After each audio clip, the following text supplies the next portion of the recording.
Part 21. Lord's Supper. 15th of December, 71 C. 12 a.m. to 2 a.m. Bible records the Lord's and Last Supper as same. Both suppers are of a different timeline and are not the same. Luke 22:14. And when the hour came, he reclined at table, and the apostles with him. 15th of December, 71 C. It was midnight. John 13:1. Now before the feast of the Passover, Jesus, knowing that his hour had come for him to depart out of this world unto the Father, having loved his own who were in the world, he loved them to the uttermost. It was the day for Titus to be appointed king. John 13:2. And while supper was taking place, the devil having already put into the heart of Judas Iscariot, the son of Simon, that he should betray him. Judas Iscariot was Titus. Supper was eaten after midnight on Friday morning. Water into wine. Purification ritual. 12 a.m. to 2 a.m. John 2:1. On the third day, this referred to the third day of triumph, meaning the last day. John 2:6. There were 6 stone water jars standing there, meant for the ablutions that are customary among the Jews. Each could hold 20 or 30 gallons. 6 stone water jars were meant for the purification ritual of the Jewish rebels.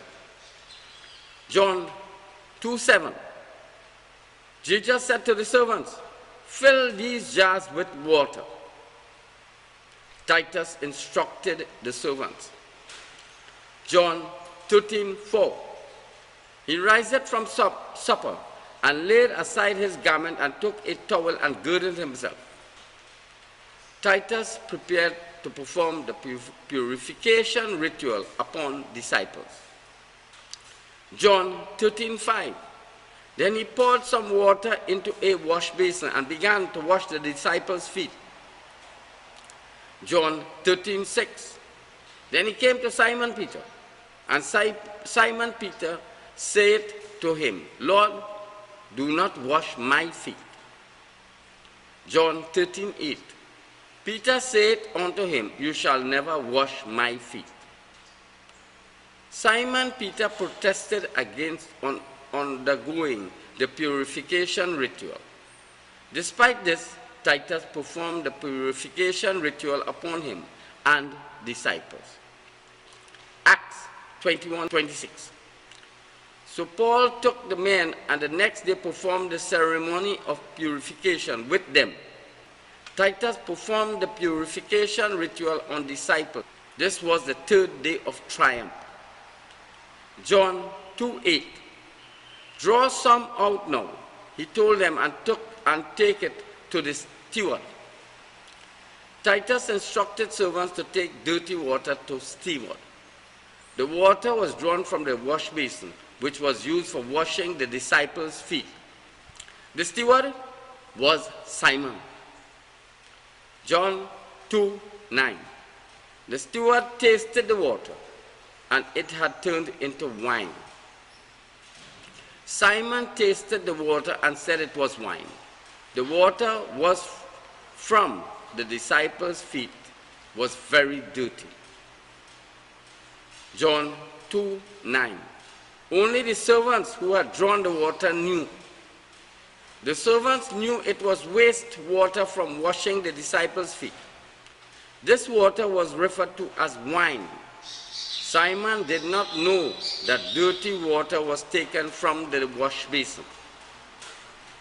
John 2:10. But you have kept the best wine until now. The waste water left after washing the disciples' feet was referred to as wine.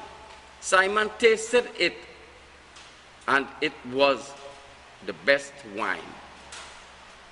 Matthew 26:27. Then he took a cup, gave thanks to God, and gave it to them. Drink it, all of you, he said. Titus gave dirty water to Simon and the disciples to drink. Matthew 26:28. This is my blood which seals God's covenant. Titus spoke to disciples. The blood referred to dirty water from the wash basin. God's covenant was Vespasian's agreement to appoint Simon as the Messiah. Matthew 26:29. I tell you, I will never again drink this wine until the day I drink the wine with you in my Father's kingdom.